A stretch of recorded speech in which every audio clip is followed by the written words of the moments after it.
Olá, pessoal! Estamos aqui para mais uma live anatômica. Hoje com a grande Virgínia Amaral, uma super médica, dermatologista, injetora, que eu admiro muito, tem um trabalho muito lindo, a Virgínia. Então ela vai enriquecer muito a gente com a discussão sobre anatomia do envelhecimento hoje. Então, acho que realmente a gente vai sair com uma visão diferente depois dessa live, viu? Já é um esquenta aí para o nosso curso de anatomia, né? Ó, a doutora Virgínia entrou. Tô só esperando ela enviar a solicitação dela. Aqui. Vamos lá. A Virgínia é demais. Vocês vão se encantar. Quem ainda não conhece, né? Então, olá, E tudo aí? bem? E aí, pessoal, tudo bem? Tudo certo, já estamos aí. On Chegamos na time, hora. on time. Então, eu tava falando de ti aqui já, te introduzindo, para quem ainda não te conhece, né? A Virgínia é uma super conhecedora de anatomia, já estuda há muito tempo anatomia, né, Virgínia? Tem bastante É, experiência, inclusive com um curso de cadáver, né? Já tem eu já alguns aí nas participei de costas. alguns, realmente. Deixa eu me apresentar, né, rapidinho aqui para vocês. Mas eu sou de Belo Horizonte, eu e Roberta temos aí um longo caminho, né, de Sim. discussões a respeito de todos esses assuntos. Eu venho de uma formação, acho que acredito que muito parecida com a de todo mundo, de quando a gente ainda fazia preenchimento guiado por rugas, né? Uhum. Então, eu brinco que aí uns 9, 10 anos atrás a gente ainda tinha essa filosofia de preencher rugas e a gente não tinha um conhecimento anatômico tão importante na área da dermatologia.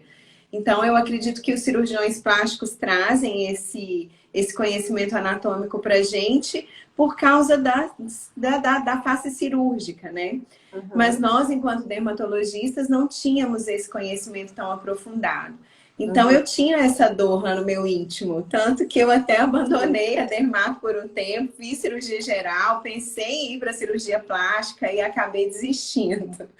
E aí eu entrei nesse estudo anatômico, que era uma coisa ainda muito nova, 7 anos atrás. Daí eu comecei a dissecar cadáver e realmente eu fui para o curso de várias pessoas para aprender um pouco sobre isso tudo. E eu acho que me diferenciou muito no mercado esse Claro. estudo, porque realmente é depois que a gente disseca um cadáver que a gente tem a oportunidade de entender os planos que a gente trata, né, Ben? Eu acho que Primeiro, até mais primeiro a que na gente. cirurgia, né? Claro, claro. Não, essa história da cirurgia é muito engraçada, né? Aqui, para quem não sabe, eu sou cirurgiã plástica em São Paulo, né? E sempre fui apaixonada por face. Então, desde no segundo ano de faculdade, eu já estava todos os dias acompanhando cirurgia de face. Foi uma coisa assim que, né, era uma paixão mesmo. Então, eu já fui totalmente direcionada. Então, já faz muitos anos, né? Hoje em dia eu faço Uhum. parte de uma de uma equipe de cirurgia de face do Einstein há 10 anos já. E entrei nesse ramo dos preenchedores também, porque está muito junto uma coisa da outra. E quando eu Sim. fui secar um cadáver pela primeira vez, eu juro que eu achei que fosse algo muito simples e que eu assim, meu Deus, eu disseco um esmalte todo dia, eu vejo todo dia essa anatomia, né? Então eu fui achando assim, vamos, né? E aí eu me surpreendi tanto que eu não sabia nada. É Que eu me muito deparei, engraçado, né? que eu me deparei com aquelas estruturas todas das áreas que a gente não dissecava, porque é muito diferente, né? E aí aqui Exato. foi me despertando um interesse que não para mais, né? É como se fosse um vício. Tu estuda anatomia e tu se É. vicia pela anatomia. E é muito emocionante também, né?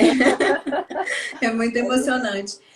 Então, eu também tinha muito essa curiosidade do cirúrgico e eu trabalhei também com outros cirurgiões plásticos, então a gente via dentro da cirurgia a questão toda do SMAS, mas a cirurgia, o lifting, ele tá mesmo de forma mais superficial. Você reposiciona tudo através do reposicionamento de pele do SMAS, né? Claro. Então, eu acho que preencher é muito nobre.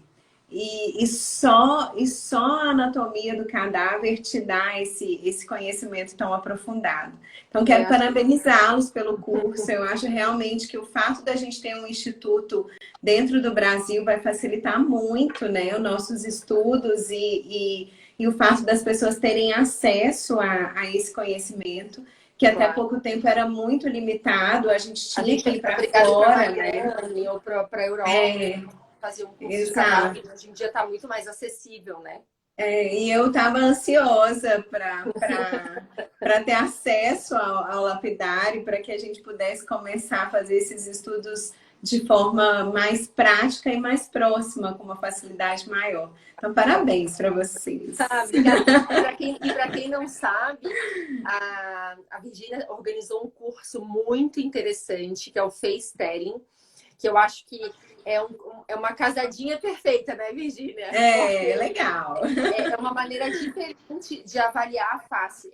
É um estudo aprofundado da avaliação facial. Eu digo assim, né? Isso. O nosso é um estudo aprofundado da anatomia. E o teu é da avaliação. Claro que a anatomia está junto, porque é impossível tu avaliar a face sem levar em consideração a anatomia, né? Tanto a anatomia do envelhecimento, quanto as diferenças Sim. anatômicas masculinas e femininas, ou de cada tipo de face. Então, eu acho que assim que é muito interessante essa junção, né? Então, um sábado agora, eu vou estar aí o sábado inteiro te acompanhando, Nossa, estou Virginia. super ansiosa. Acho que vai ser uma super oportunidade de realmente a gente subir de nível, porque a gente precisa se diferenciar no mercado, né, Virginia? Isso, Não dá com esse tanto de profissionais que tem, injetando de qualquer jeito, simplesmente inflando faces, sem isso. respeitar nenhuma estrutura anatômica. Então, a gente, como médico, é nossa responsabilidade Exato. entregar algo diferenciado, respeitando, né, a característica, a estética, a naturalidade dos pacientes, né? Eu Vamos acho ver. que a gente tem o compromisso de sempre trabalhar com ciência e segurança, né? Sim, Então, com eu acho que dentro dessa questão de ciência e segurança, eu acho que a gente precisa realmente ter conhecimentos anatômicos e fisiológicos cada vez mais aprofundados. Mas dentro disso tudo, a gente tem que entender que o paciente é um ser completo e claro. que todas as questões morfopsicológicas estão diretamente envolvidas ao que a gente vê, tanto principalmente no envelhecimento, que vão surgindo novas formas, mas a gente também vê muito essa questão nas pessoas que têm alguma distrofia ou tem alguma dismorfia ou alguma alteração óssea, né? E ela não consegue de fato lidar com aquelas alterações dentro da sua personalidade. Então, eu Claro. acho que a gente casar a anatomia com a morfopsicologia, por mais que essa não seja uma vertente de estudo que a gente traz tradicionalmente do nosso currículo, eu acho que diferencia muito a gente nessa situação. Eu comparo as duas coisas realmente, porque a gente também não aprendeu na especialização de dermato ou até de cirurgia plástica, também não tem a disciplina de anatomia do cadáver, né? A gente Não. nem tinha um centro dentro do Brasil que desse essa possibilidade para gente. Então, todo mundo que busca, busca fora. E eu acho que a morfopsicologia vem junto, tanto o estudo de morfopsicologia quanto de comportamento. Então, eu acho que a gente abraçar todas essas características diferencia muito a gente no mercado. Não, interessante, Virginia, que tu falou que o pessoal, que a gente tem que buscar isso fora. Mas o Brasil é visto como um dos melhores, dos mais bem preparados em termos de médicos no Sim, tratamento facial, tanto na cirurgia plástica quanto na dermatologia ou nas injeções que acabam englobando tudo, né? Então, é até um contrassenso a gente ter que buscar é fora uma coisa que a isso. gente sabe mais, né? Que a gente valoriza tanto desde sempre, Claro. né? E outra coisa, eu acho que nós também temos senso estético muito mais apurado. E Uhum. isso é super interessante. A gente não vê um senso estético tão apurado nos médicos do exterior, porque justamente isso, eles sempre se preocupam com a técnica. E às Claro. vezes eles não se preocupam nem tanto com segurança como nós. Então nós somos realmente muito diferenciados, nós somos muito esforçados, né? Muito esforçado. Agora eu precisava colocar ali a tua figurinha da Virgínia É. esforçada. Ai, Ó, mas vamos lá. Então vamos falar um pouquinho consegui colocar a sobre figura. Anatomia do envelhecimento. Eu sou alucinada por anatomia do envelhecimento, porque também é uma ciência nova, né? A gente não Claro. estudava anatomia do envelhecimento há 5 anos, a gente não estudava anatomia do Não, envelhecimento. não. E quando a gente se via diante de uma imagem como essa, com traços anatômicos próprios do envelhecimento tridimensional, a gente pensava nos tratamentos só enquanto pele, né? Então a gente tinha duas opções, ou a gente tratava a pele ou a gente encaminhava para o lifting. Uhum. Então as pessoas não tinham uma preocupação de prevenção, porque nem a gente, enquanto profissional, entendia toda essa tridimensionalidade desse envelhecimento, e a gente tinha aquela formação muito tradicionalista, que ou você faz procedimento simples, desculpa, para a pele, ou você encaminha o paciente para reposicionamento cirúrgico. Então, quando a gente olha para essa figura aí, quando a gente olhava antigamente, e eu pergunto isso para quase todas as minhas pacientes, o que, que você acha que tem aqui nessa figura? E 90% responde flacidez. Né? E na verdade a gente sabe que o envelhecimento é muito mais profundo do que isso, não é, Muito Beto? mais. É um conjunto de fatores, né? E sabe o que é interessante, levando para o ponto de vista prático, tudo isso que tu falou, é que há 5 anos atrás, o tipo de paciente que chegava para a gente operar era muito diferente do que é que chega hoje. Com certeza. Hoje elas chegam para operar aos 50, aos 60, ótimas. Às vezes até os 80, né? Consegue postergar uma cirurgia até os 80 anos. Não, elas chegam ótimas, é outro nível de tratamento e não vai ter aquela mudança toda numa cirurgia também quando tiver indicação, Isso. né? Isso se ela for bem manejada, claro, né? Porque também, Exato. por outro lado, nós temos os exageros, né? Que estão cada vez mais frequentes, principalmente quando não são levadas em conta essas questões anatômicas, né? Que é tão importante a gente ter um conhecimento pleno. Então, sim, o processo de envelhecimento, a pele é importante também, né? Claro. Porque a gente não pode... Imagina se trata só a estrutura e deixa a pele vai denunciar totalmente a idade. Então, com certeza. Esse conjunto, a gente olhar cada parte do processo de envelhecimento e saber tratar cada um, é o que vai nos ajudar a deixar essas mulheres chegarem lindas quando chegar a hora do lifting. Porque o lifting vai ser porque tem uma pelezinha a mais no pescoço, né? Não vai ser por aquilo tudo, que nem essa imagem, como tá aí, a gente quase não vê mais chegando desse jeito, né? Exatamente. Muito diferentes, né? E a gente sabe que a gente, enquanto médico, se a gente tem um conhecimento aprofundado, tanto do SMAS quanto dos ligamentos que fazem, os ligamentos retentores da face, a gente consegue raciocinar um tratamento que tem um excelente benefício, sem a gente precisar inflar tanto as faces.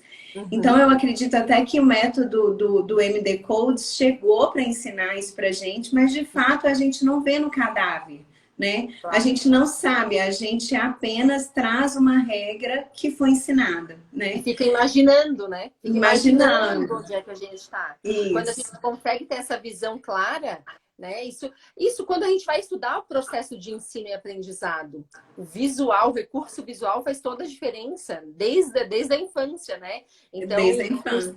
O estudo do cadáver nada mais é do que isso, né? Tu trazer para aquele recurso visual, eu brinco que depois que tu estuda muito, tu consegue meio que quando vai fazer uma injeção, tu enxerga por transparência, tu sabe exatamente o que está passando lá atrás. Exato. É muito lindo, né, Virgínia? E para isso a gente tem que ter uma visão tridimensional. Quando eu dissequei um cadáver pela primeira vez, eu já tinha acho que uns 5 anos de injeção. E eu sempre fui muito corajosa, sabe? Eu sempre estudei muito, então eu sempre tive noção tridimensional visual do que eu via no livro.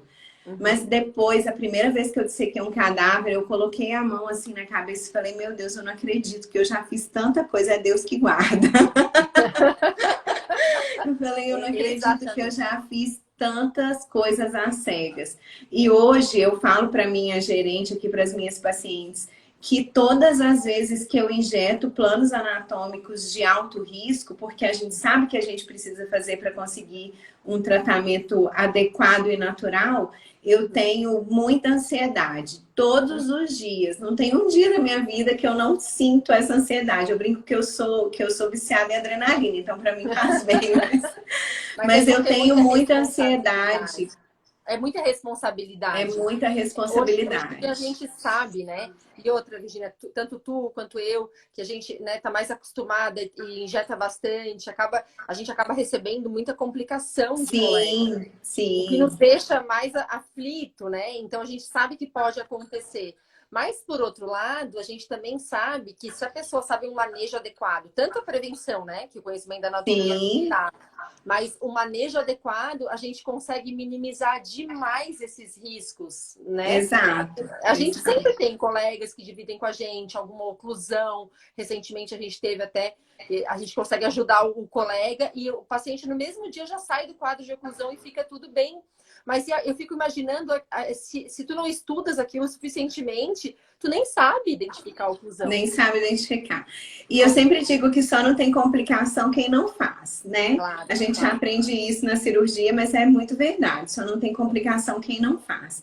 E eu acho que a gente Mas é nunca nossa pode perder o responsabilidade. medo. É. Claro, E a claro, nossa responsabilidade é tratar o paciente com ética e segurança. claro. Então, eu respeito muito realmente esse cadáver que está na minha frente. Eu acho que não existe um conhecimento anatômico mais profundo que diferencia a gente com segurança de outros profissionais, né? Claro. Então, eu estou realmente muito feliz de participar, de saber que nós vamos A, ter. a Virginia está participando ativamente, assim, né? Ela, como ela entende muito, ela me ajuda muito na organização do curso. Ah, Então, imagina, tá prazer. me ajudando bastante. Então, né, eu só posso agradecer e com certeza o curso tá muito legal também por contribuição da Virginia. Não, Virginia, imagina. inclusive essas fotos, essas imagens são dela, tá? Ela é muito Essas imagens organizada. sou eu, né? Eu trouxe Sim, eu percebi, eu só para percebi. ficar mais didática. Mas vamos lá, Mas quando a gente olha no quando tu quiser que eu espelho. passe, quando tu quiser que eu Ah, passe, vamos tu me começando fala. nós duas aí. Mas Uhum. eu sempre divido o raciocínio, e isso é uma subdivisão que eu mesma criei, não trouxe de nenhum livro, de uma forma didática mesmo para conversar com o meu paciente que é leigo, né? Uhum, Então uhum. eu sempre, e eu vou falar muito isso também no face telling, que eu acho que é uma forma a gente tratar o paciente como um aluno, como um aprendiz, eu acho também que diferencia muito a gente Claro. e a gente consegue compartilhar responsabilidades. Porque eu Uhum. acho que essa história de dizer, ó, você precisa injetar isso, aquilo, isso já é demodê. Isso quem Com vai certeza. fazer são os profissionais que concorrem com a gente em outra classe. E Enquanto medicina como um todo. médicos, Medicina como isso, um todo. O como um paciente todo. participa das decisões, né? Isso, a gente tem que trazer a responsabilidade para o paciente. E Uhum. isso demanda da gente um tempo, vamos dizer assim, né? Além do tempo, demanda também a necessidade da gente ensinar. Então, eu Uhum. sempre subdivido o raciocínio em 4 pilares. Uhum. Então, o que o paciente enxerga diretamente no espelho é nada mais, nada menos que a superfície. Então, a Claro. superfície, para mim, ela tem todos os componentes de todos os planos de tratamento e de envelhecimento, mas ela não deixa de ser a superfície, né? Uhum. Então, se a Uhum. gente pensar anatomicamente, a gente raciocinaria a superfície enquanto pele. Então, Uhum. seria aquele órgão pele mesmo, que a gente trataria com todas as tecnologias que a gente tem no mercado, desde lasers ou espessura de pele, tudo que a gente vê. E abaixo disso daí a gente tem todos os outros compartimentos que determinam diretamente o que o paciente enxerga na superfície. Uhum. Então, fala aí pra gente um pouquinho dos sinais de envelhecimento e da perda dessa linha aí para nós, Beth. Não, em relação a. Tu diz de como, Virginia? Ah, só o que Dessa a linha. gente vê aí, ó. Eu divido sempre em terços. Então, em relação ao terço superior, a gente sempre observa que a gente vai ganhando ao longo do tempo profundidades típicas de fraturas que vão desde epiderme até derme profunda, né? Então, o paciente começa com uma linha dinâmica, que vem especialmente de uma movimentação de que o músculo condiz na epiderme e na derme. E a partir Uhum. disso a gente vai tendo fraturas que a gente sabe que pode atingir até comprometimento, pode ter até um comprometimento muscular. A fratura pode ser de fato Sim. muscular. Então a gente vem epiderme, derme, músculo, e a gente também pode ter uma perda de fat pad, compartimento de gordura, que a gente sabe que é como uma folha de papel, né? Quando a gente disseca, a gente sabe que esse comprometimento de completo da gordura é muito fácil de acontecer no terço superior. E aí, Claro. vindo um pouco para a lateral, a gente tem um pouco de perda de têmpora, que também tem todas essas profundidades, e aí a gente tem 10 camadas a 10 discutir, camadas né? anatômicas, né? E a gente vai secar as 10 camadas, tá? E é muito legal de secar as 10 camadas. E a gente tem uma aflição muito grande no momento da injeção, por não saber exatamente em qual camada que a gente está, né? Sem contar, claro, ainda mais com o processo de envelhecimento, às vezes está muito delgado aquele tecido, né? Então, tu achas que estás numa camada, mas estás numa camada abaixo, que é exatamente onde passa a artéria temporal superficial. Então, realmente, são 10 camadas, mas podem ser muito delgadas. Então, a gente Muito tem que delgado. confiar nisso, né? Que realmente o processo de envelhecimento ele vai tendo um consumo de tecido como um todo. A Isso. pele fica mais fina, vai ficando marcada por conta do movimento muscular, mas a gente sabe da reabsorção dos coxins gordurosos também, que vai perdendo a estrutura, né, por conta dos coxins gordurosos e da massa óssea que a gente vai perdendo, né, Virginia? Exato. E tem um artigo muito legal, não sei se você já viu, do Brian Mendelssohn, que é um plástico australiano, né? Uhum. Ele mostra as áreas que sofrem primeiro com a reabsorção óssea. Ah, que Estão legal. relacionadas mais à região periorbitária. Eu já vi sim. Tem até o Saturn, lembro. É muito interessante esse artigo dele. E é verdade, é onde a gente recebe a maior queixa. Onde é que é, Isso. né? É a região periorbitária. Claro que depende, as pessoas envelhecem de maneira diferente. Sim. Tem gente que já tem um rosto mais atrófico, com menos coxinha de gordura, e né, eu sofro muito com isso, por exemplo, né? Porque já tenho um rosto magro, com pouco coxinha de gordura, então a atrofia de gordura, o pouco que faz da atrofia, já mostra mais ainda esse aspecto, né? Mas cada Especialmente quando a gente tem a têmpora funda, né? Que é também o que eu mais sinto. A gente vê muito esse aspecto de esqueletizado, né? de esqueletizado. Isso é do perfil de cada um. Mas a paciente que já tem aquele rosto um pouquinho mais cheio, ela vai sentir mais com a flacidez. Isso, ela vai sentir o peso. Vai sentir o Passa aí a peso. próxima foto para a gente dar uma olhadinha. Então, ó, o que a gente vê? A gente vê essa perda global dos tecidos ósseos, né? Eu acho que tem uma imagem que eu botei mais próxima, não tem, Beto? Esse um perfil, mas só do crânio. Deixa eu ver. Será que eu esqueci? Mas, no geral, essa imagem também é muito interessante. O que a gente observa a nível de terço superior? A gente vê que o componente ósseo é menos importante, né, na fronte, mas em compensação a gente vê um aumento muito importante do rebordo e a têmpora realmente fica muito aprofundada, tanto em função desse rebordo quanto em função da perda de sustentação de zigomático malar. E com a perda do coxinho gorduroso temporal também. Né? Também. Mas em relação à ossatura, passa o anterior, só para a gente ver como no perfil a gente muda esse ponto de sustentação óssea. Que vem, põe a foto do perfil jovem do osso. Aqui. Acho que é a anterior, isso.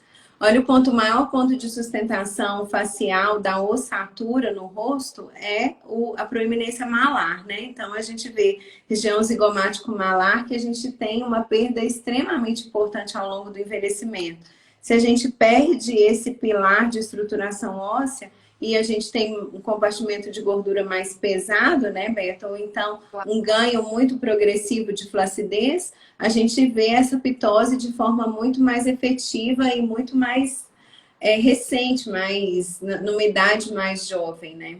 Claro. Então é muito interessante. O processo ele é parecido com todo mundo, no sentido de atrofia cutânea, né, perda de coxim gorduroso e massa óssea, mas dependendo do formato de rosto de cada um, a gente envelhece de maneira diferente. Isso tem que ser muito levado em conta quando a gente vai abordar um preenchimento, um tratamento da face, né?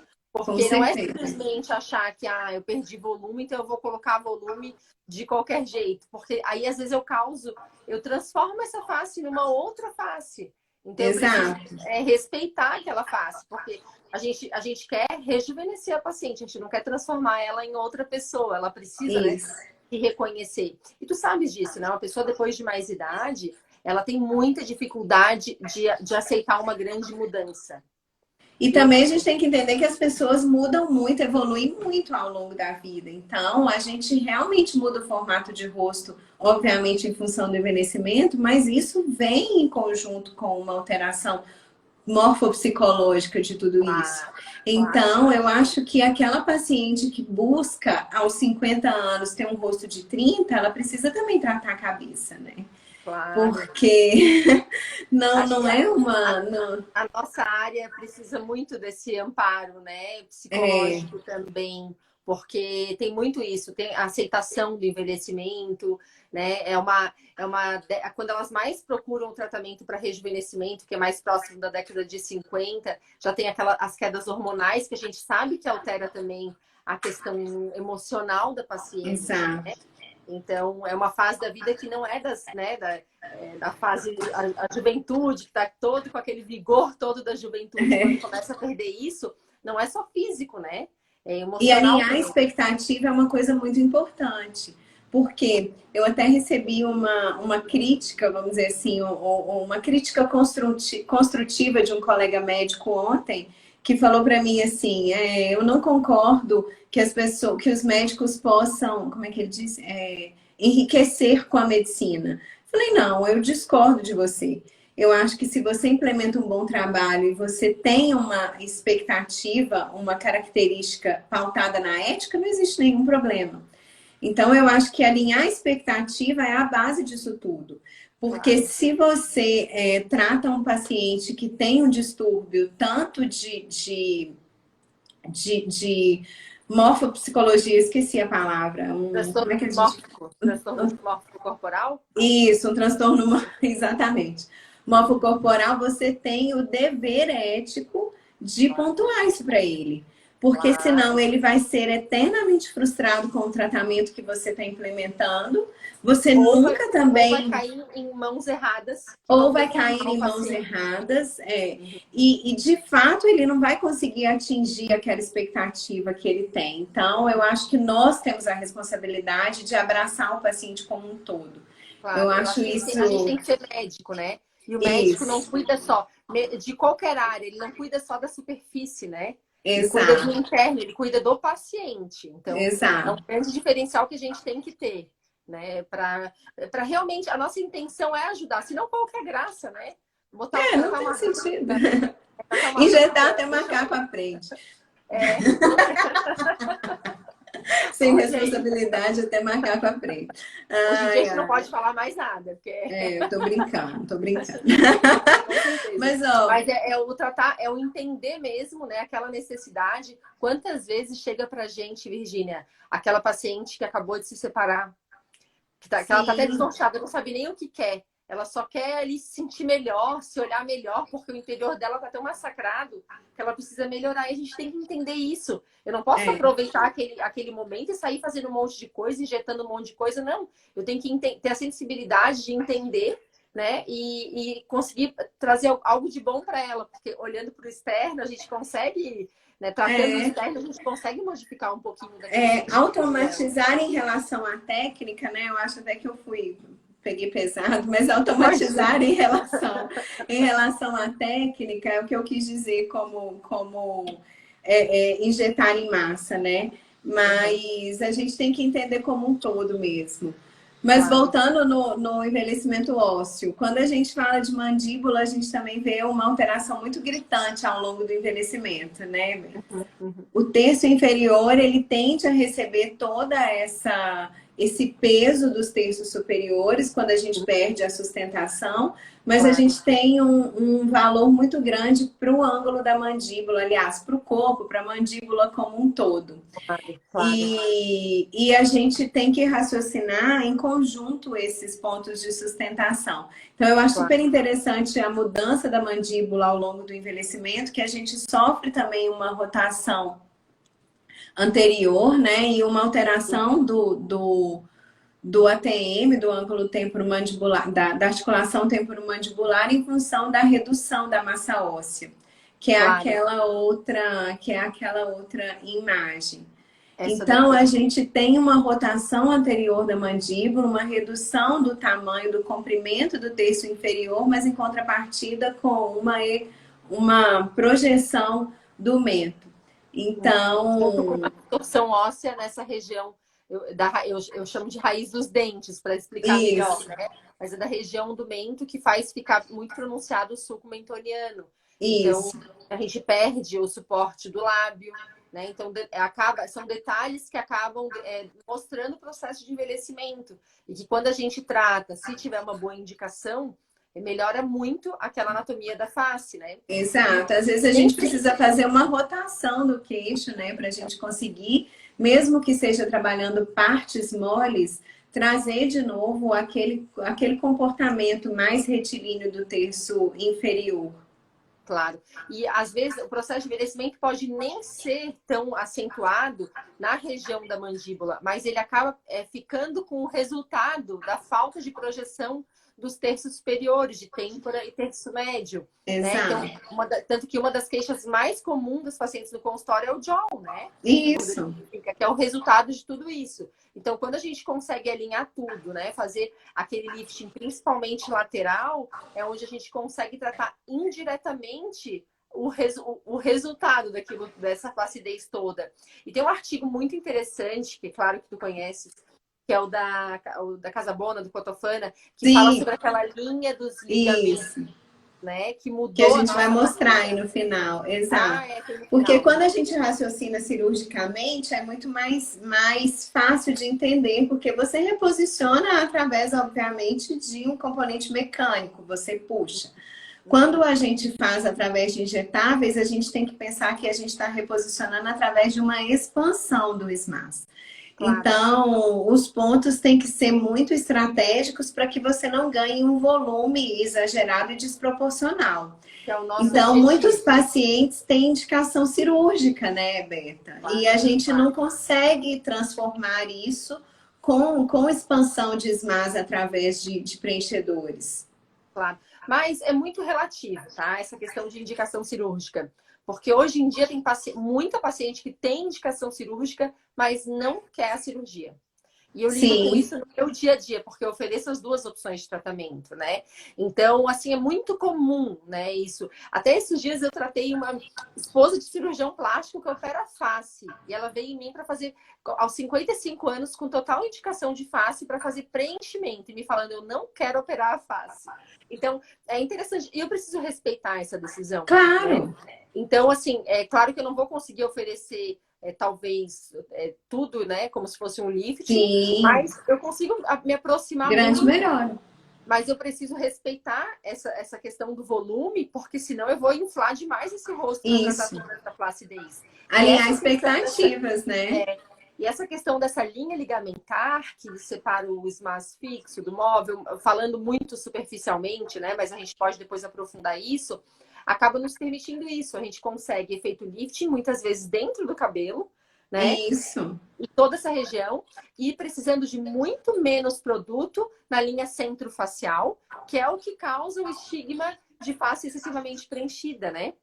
Mesmo Aquelas porque é onde bolas. tem o maior peso, como a gente comentou, né? Claro, se eu Então, boto se muito volume, eu vou aumentar a você. flacidez. Isso, você vai provocar uma pitose, você vai aumentar o peso daquela estrutura que já tem uma perda de sustentação superficial.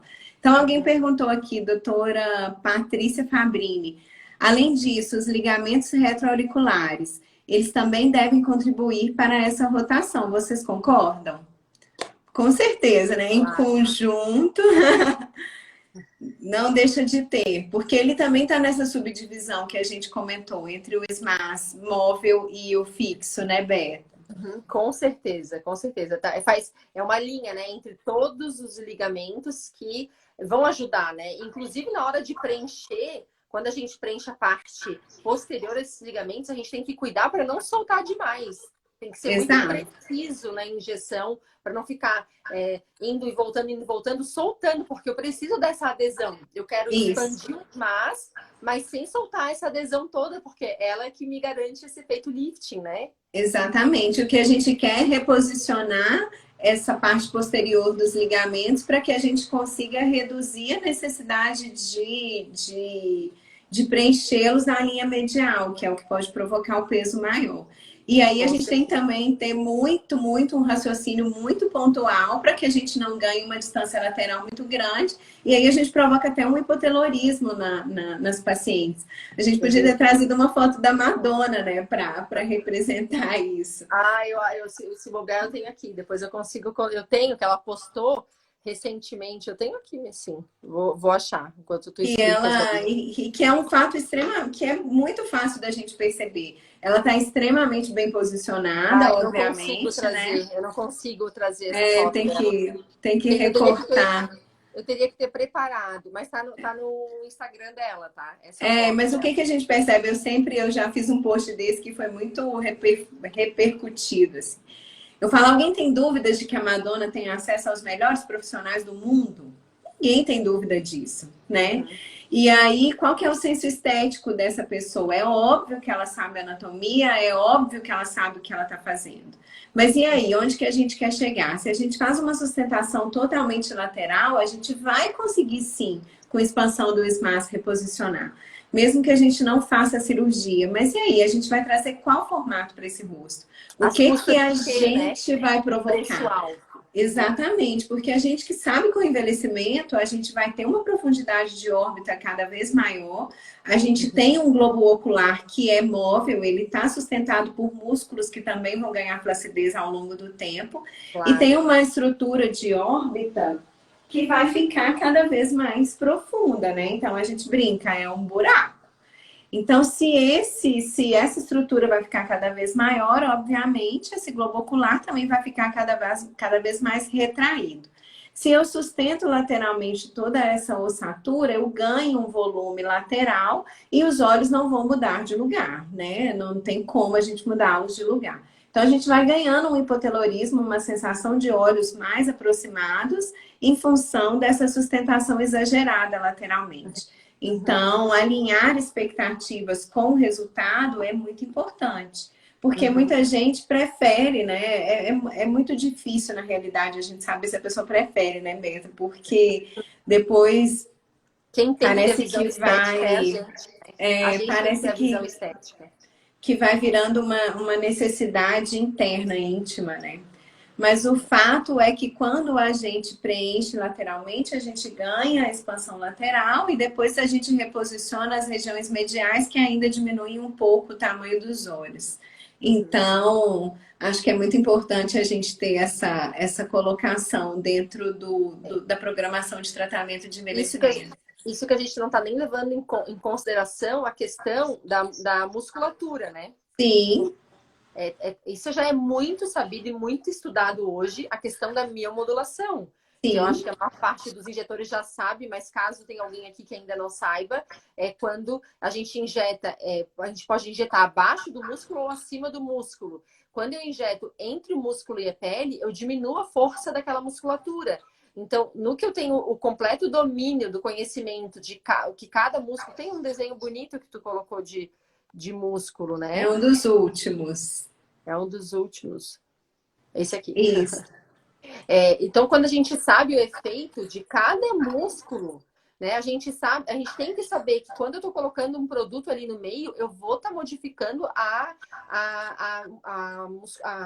a mímica, o mímica posicionamento. facial. A mímica facial. Então, uma paciente que já tem um lábio muito longo, por exemplo, se eu vou injetar acima do músculo, nessa região dos elevadores, como a gente vê na figura, com certeza eu vou piorar aquele lábio alongado que dá um aspecto envelhecido. E Sim, eu posso, inclusive, tratar, né? vou Porque reduzir a força do elevador do lábio superior. claro, e o contrário eu também consigo E o fazer. contrário também, É, isso. então, quando eu começo a injetar o rosto todo, né? Além da expansão toda e da modificação, né, externa, eu tenho a modificação da mímica facial. Então, Uhum, realmente, né, isso precisa ser levado em conta. E não dá, exato. Isso não dá para aprender no final de semana, né? Não. E aí eu tava discutindo isso, passei essa semana, eu discuto várias coisas em muitos lugares, né? Você sabe como é. Mas o menino Gui hoje está dando outra aula, ele não está aqui, mas a gente discutiu muito essa semana a respeito de toxina botulínica. E ele falou para mim, Virgínia, ele é muito engraçado, né?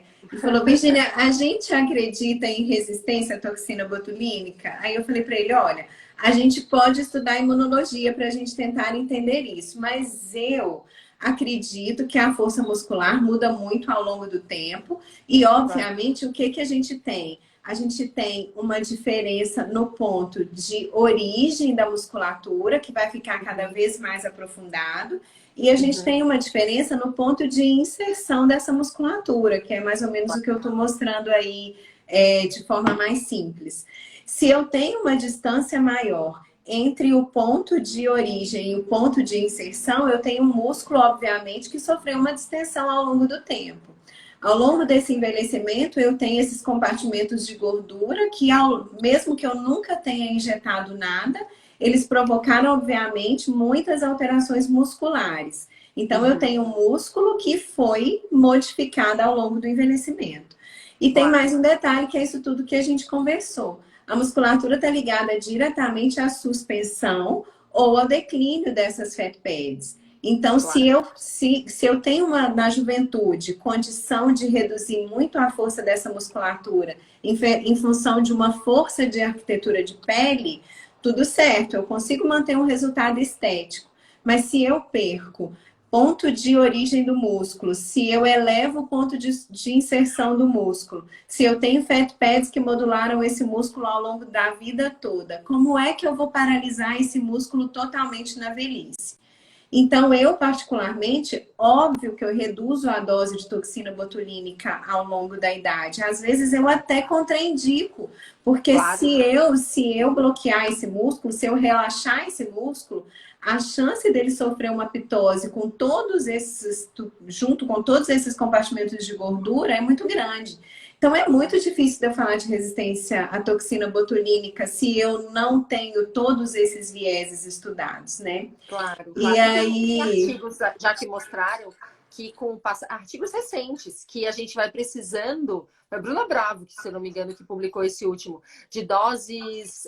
vai modificando o local de maior dose com o passar dos anos. Então, a gente tem que diminuir a quantidade de dose do músculo frontal e a gente vai aumentando a quantidade de unidades que a gente usa em periórbita, né? Em orbicular dos olhos e em região de glabela. A gente tem que acabar aumentando um pouquinho nessa região. Elas requerem isso, né? Com o passar dos anos. Então, isso já é até, inclusive, bem falado e bem estudado. A gente observa isso do ponto de vista prático, né? Mas chega um momento que a gente tem pitose até de glabela, né? Que não dá mais para. Se você fizer isso, se você bloquear e usar uma dose maior ou uma dose bloqueadora de toxina botulínica num paciente mais idoso, fazendo esse bloqueio completo de corrugadores e próstero, você vai provocar uma pitose completa, você vai provocar até uma perda de campo visual, né? Claro. Não, então, no idoso a gente não pode, na verdade, a gente tem até que fugir um pouquinho da toxina, né? Exato. Porque a gente não pode mais relaxar mais ainda o músculo já meio flácido. Né? Isso, aí chega no momento que o que a gente precisa fazer, se a gente não for reposicionar todo esse sistema musculoponeurótico, é saber o que a gente vai fazer com o preenchedor, né? Claro. E aí nada como saber uma anatomia de cadáver, né? Né, Berta? Porque a gente tem que ter uma noção tridimensional da espessura daqueles tecidos. Não é simplesmente seguir regras. A gente tem que olhar para o paciente e conseguir entender que essa musculatura de frontal, ela pode ter uma espessura completamente diferente em mim, em você, e num idoso, em vários idosos, inclusive. Então, uma área extremamente nobre, que a gente tem que raciocinar qual força que a gente quer dar, qual modulação que a gente vai fazer para essa musculatura. E quando a gente chega em terço médio e inferior, a gente tem essa riqueza aí de musculatura, né? De causa e efeito, né? De causa e efeito. E a gente chegou a extrapolar esse conhecimento anatômico muscular para hoje em dia tratar sequelas de paralisia facial com resultados muito lindos, né? Gabi Então, uma tá coisa aí, ó, Gabi sempre me ajuda é, nas paralisias faciais. Gabi Schwartzman é uma super referência nisso. E É, quando que a gente imaginou que, por exemplo, 10 anos atrás, tu imaginaria tratar uma paralisia facial com preenchimento, né? uhum, Máximo de toxina com exatamente. toxina com resultados muito pobres. A gente fazia lifting de um lado só com resultados pobres, porque aquela força muscular fazia voltar tudo, né? O outro lado fica muito hipertônico. Então, é um avanço da medicina mesmo, nesse sentido dos preenchedores, né? E o que é difícil também explicar para o paciente de paralisia facial que você vai tratar o lado bom, né? Fala, É, olha, eu vou reduzir a força do lado bom. Então, claro. muitas pessoas não conseguem lidar com aquela mudança. Eu tenho várias pacientes de antes, né? Porque a técnica de injeção a gente vai lapidando ao longo da vida, não tem muito Claro. jeito. E aí, a Heleninha Ela tá aqui, a muda. Heleninha às vezes tira meu sono, eu já não sou muito boa para dormir, né? Assim, eu já sou terrível, assim, para dormir. Mas outro dia eu estava discutindo com a Helena qual a ligação dessa musculatura toda uma com a outra. Claro. E assim que passar o FaceTelling, a gente vai aprofundar, né, Helena? Mas a gente entende que isso tudo funciona como uma grande engrenagem.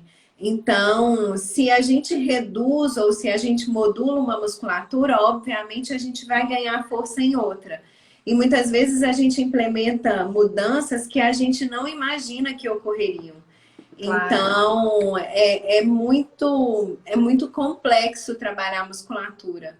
Não, E trabalhar a trata uma musculatura região, ainda claro, intermeada tem a vasos sanguíneos. claro, claro. Não, reage à distância, né? A gente tem modificação totalmente do Muito à olhar, distância. trabalhando em região perioral. É muito interessante esse sistema muscular da face, como é todo interligado, né? Mas isso é uma discussão muito avançada, né, Muito, essa é avançada. Silvia? Tem que estudar muito para entender. E É, outra, cada um reage de maneira diferente do outro. exato. Um pouquinho um padrão, mas nem tanto. Eu tenho uma aula de anatomia da mímica facial, né? Anatomia das expressões. Assim que eu tiver um tempinho, eu vou sentar para eu e a Helena discutirmos. A gente tem dado gotas homeopáticas na discussão Bom, da teoria da engrenagem. engrenagem. Quem sabe a gente pode associar isso num curso de cadáver, hein? Muito Eu falei isso para interessante. Helena. Eu falei, Helena, a gente tinha que estar com essa musculatura toda na mão para a gente fazer.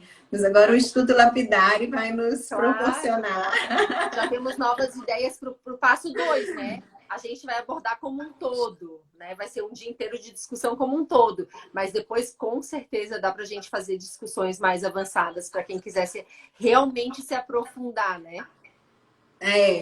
Vai ser muito legal. Tô ansiosa.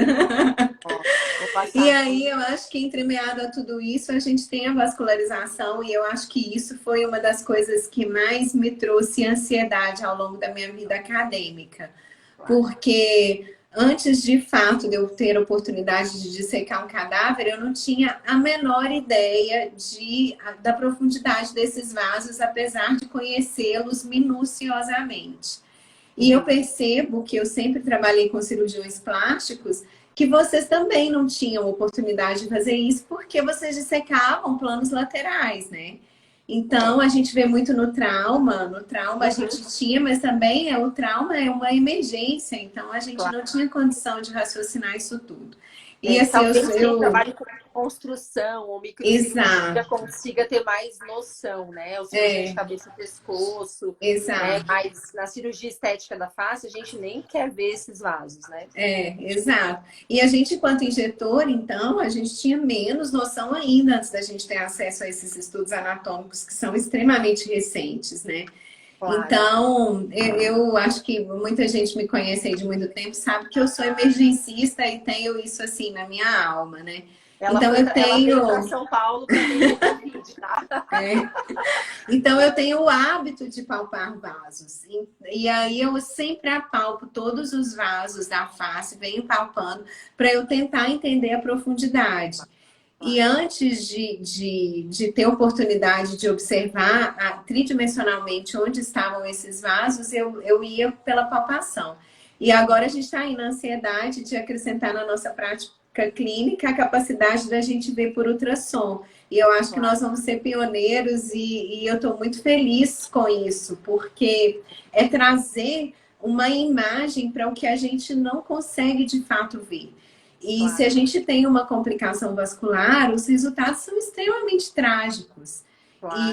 E só estudo anatômico aliado à capacidade de imagem é que trazem uma maior segurança para a gente, né? Sem sombra de dúvida. Até porque a gente sabe que o número de variações anatômicas é uma coisa assim sem fim. Sem fim. Pega uma série ali de 20 cadáveres, como eu já tive com um grupo de 20 cadáveres. Cada um vai ser diferente do outro. Então, áreas que a gente tinha como avascular, aqui pode botar agulha porque é avascular. Isso não existe mais numa face.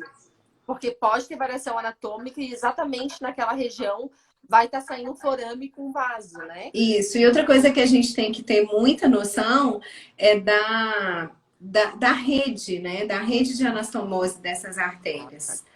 Porque a gente, particularmente, não sabe onde esse êmbolo vai parar. Não, então a gente já estava, né? Que era só glabela, nariz, suco angular, né? No máximo uma têmpora, olha lá, que a gente nem acreditava direito que a têmpora poderia dar algum êmbolo para o sistema carotídeo interno. Exato. E agora a gente sabe que qualquer lugar pode dar. Porque já tem a gente sabe que pode também fazer a via retrógrada, né? Isso, perdi a palavra, mas o comprometimento retrógrado, né, do preenchedor. E aí outra coisa também que eu tenho discutido aí com o menino Gui, a gente cria protocolos e eu fico até muito feliz quando as pessoas falam que usaram meu protocolo de complicação.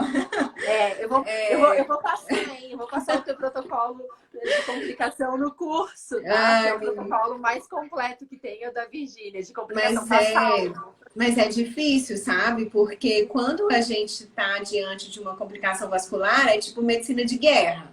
Então, a pessoa fala para mim, Virgínia, eu falo, não, o que eu tô tentando é abraçar tudo, porque de fato a gente nunca estudou para saber onde é que esse êmbolo vai parar.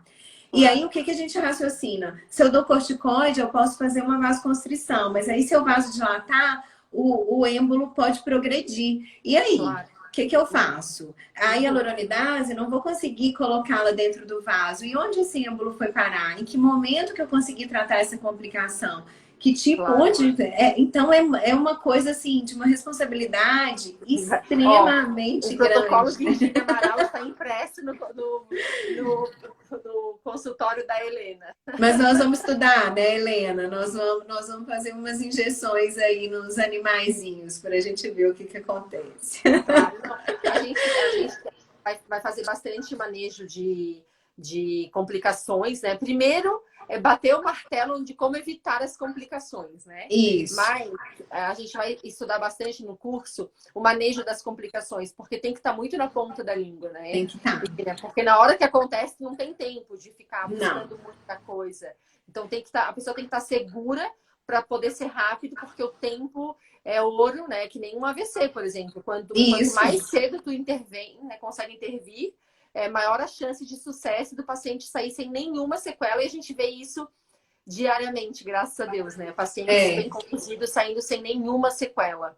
E você tem que saber onde é que é toda essa rede, né, de anastomose que nós estamos conversando. E você tem que saber em qual profundidade que você vai intervir. Se você vai entrar com cânula, se você vai entrar com a agulha, se você vai entrar proximamente ao músculo, lateralmente, você vai por baixo, você vai acima. O que você vai fazer? Você vai tratar dentro do compartimento? Você vai direto no forame? Qual que é a profundidade que você vai tratar nesse momento? E tem mais um detalhe, fazer hialuronidase não é isento de risco. Se vocês que convivem comigo sabem que eu já tive anafilaxia ao uso de hialuronidase. Então, você tem que ter capacidade de atender a urgência do paciente. Ele pode entrar em broncoespasmo na sua frente. Você tem que ter capacidade de fazer vasodilatação, você tem que ter capacidade também de fazer broncodilatação, né, dentro de um consultório. Então, você tem que abraçar todas essas possibilidades. Então, nada melhor que entender um pouco mais dessa vascularização e saber exatamente como intervir para a gente usar o mínimo de produto possível, né? Sim, não é sair injetando, né? E Não é elaborando só as sair unidades como se injetando, fosse. não, Tem não, que ter muita responsabilidade, né? Não tem causa sem ter nenhum efeito, né? Ou não. efeito sem causa. Então, sempre a gente vai ter algum risco do que a gente faz, né? Então, a gente precisa saber o que a gente está fazendo. Porque eu É. vejo assim, meu Deus, sabe? Muita gente que não tem a mínima noção, né? Acho que não tem nem noção do perigo do que está acontecendo ali, né? A Aquele gente não injetor tinha, concorda? Eu, 8 anos atrás, nem tinha luranidase. não, não Nem tem. Não, sabia que ó, era isso. Ninguém nunca me ó, ensinava. Ninguém não. falava nisso um tempo Eu nunca, atrás. eu nunca vou esquecer, vou até contar aqui, tá? Eu nunca vou esquecer. Quando eu estava no comecinho da residência, que eu fui injetar uma amiga, né, em casa, uma A gente agulha no duto nasogeniano, não se falava em MD Codes naquela época, faz muitos anos. E depois ela teve livedo, teve vesículas, né? E eu assim, será que é herpes? é, O que será que está acontecendo aí, né? a Ainda gente bem não que tinha noção. não, Deus benze ali e É sai Deus que tudo guardava. certo, entendeu? Mas assim, eu só fui entender o que aconteceu mais de 5 anos depois. Porque a Muito gente nem interessante. falava sobre isso, né? Ninguém estudava, ninguém sabia nada disso. É muito incrível. E Eu aí acompanhei passa as toda essa próximas fotos para a transformação. gente falar um pouco da relação desses vasos com todos os outros compartimentos, né, da Claro. face. Então, obviamente que a gente tem diferentes profundidades e quando a gente estuda no Atlas, a gente não consegue de fato entender. A gente pode até saber da rede anastomótica, mas a gente não sabe em que profundidade que esses vasos estão. Não tem Então, como. para a gente tratar uma facial, onde que a gente vai entrar? A gente vai entrar medialmente, o que que a gente vai fazer, né, Beta? Fala um pouco aí para nós. Tu diz da dissecção mesmo de Para a gente falar um pouco fazer a da dissecção. anatomia, como é É, importante a gente saber. Ó, eu acho que a gente tem que começar, eu sempre começo explicando, quando eu vou fazer um workshop, alguma coisa assim, eu começo explicando, né, o trajeto da facial. Então, ela vai estar passando bem no meio do ângulo da mandíbula, como a gente vê na imagem, né? Ela é profunda, No ela é corpo. bem pertinho do osso, né? Então, a gente até consegue palpar, ela é muito Isso. calibrosa. Então, assim, e também não pensa que porque tá com cânula não pode pegar, cateterizar a facial, porque ela é calibrosa, então Ela é dá. Então, calibrosa. quando eu faço essa linha da mandíbula, eu Ela é passo no mais difícil de ser cateterizada porque a pressão é maior, né? claro, Mas claro, pode acontecer. ela tem uma parede mais firme, Ela né? tem uma parede mais firme. Mas eu preciso cuidar dessa região, né? Por isso que é uma região extremamente delicada e eu preciso fazer em subcutâneo, porque ela tá profunda. No que ela sobe e vai dar o ramo labial inferior e labial superior, ele já começa a superficializar um pouquinho. Isso varia também, né? No lábio, eu já vi também dissecção de cadáver, né? Labiais mais profundas e mais superficiais. Normalmente elas são um pouquinho mais profundas, mas Geralmente elas várias são vezes são um pouquinho mais superficiais, sim. Até chama atenção na dissecção, né? A gente chama um ao outro ali, olha só, como não dá para confiar nisso nas injeções com agulha, né? E que a gente tem que aspirar sempre. E depois ela vai subindo e ela vai, quando ela chega bem na fossa piriforme, né, que a gente chama, que a gente faz aquele bolo supraperiostral, e vai dar o ramo nasal lateral, ela se transforma em angular, que a gente fala, né? Então ela é facial, se transforma em angular. Já nessa região do canto do lábio até a asa nasal, ela passa em subcutâneo. Então, aí o perigo da gente sair injetando a torto e direito nessa região em subcutâneo, falando só de vascularização. Não estou nem falando de músculo, né? Que eu Para vejo mim é também. um dos pontos mais fáceis. Eu já peguei angular no bloqueio anestésico. Sim, é muito fácil. E às vezes ela está um pouquinho mais para o lado, um pouquinho para Exato. ela não passa exatamente no suco, até porque o suco vai mudando, né, com o processo de envelhecimento. Isso. Então não dá para confiar nisso. Então eu tenho que fazer, mesmo que eu vá com cânula em subcutâneo, com movimentos muito delicados, porque eu cateterizo uma artéria facilmente com uma cânula, né? Facilmente. E sem contar que, falando de cânula de 25 para baixo, porque 27 ela já tem um comportamento De igualzinho de uma agulha. agulha. Né? Então, muitas pessoas preferem aquele ponto supraperiosteal bem na fossa canina, que também não está livre, né, Não. de complicação, mas às vezes a gente atravessa ela ali, né, e faz Isso. ponto sempre aspirando muito, Quem já não teve uma aspiração positiva em fossa piriforme, né? Então, tem que ter muito cuidado, sem injetar demais também, porque eu tenho risco de compressão nessa região, né? E é uma região que não tem uma compensação tão grande assim, então se eu comprimir, eu tenho uma grande chance ali de, né, toda a região do nariz, de uma oclusão por compressão. E no que ela sobe, ela vai correndo certinho, bem na bordinha do nariz, e para um lado vai sair a dorsal do nariz, que não é ramo dela, na verdade, né? É o ramo da oftálmica, né? E vai dar oftálmica para dentro, que é diretamente para o sistema carotídeo interno, né? Então, aí a importância de uma área que foi tão banalizada e preenchida de qualquer jeito, mas que ela drena diretamente para uma área muito nobre, podendo levar uma Extremamente cegueira. nobre. É. Ó, Então, compartilhar o protocolo da Virgínia, estão querendo aí, ó. nós vamos compartilhar.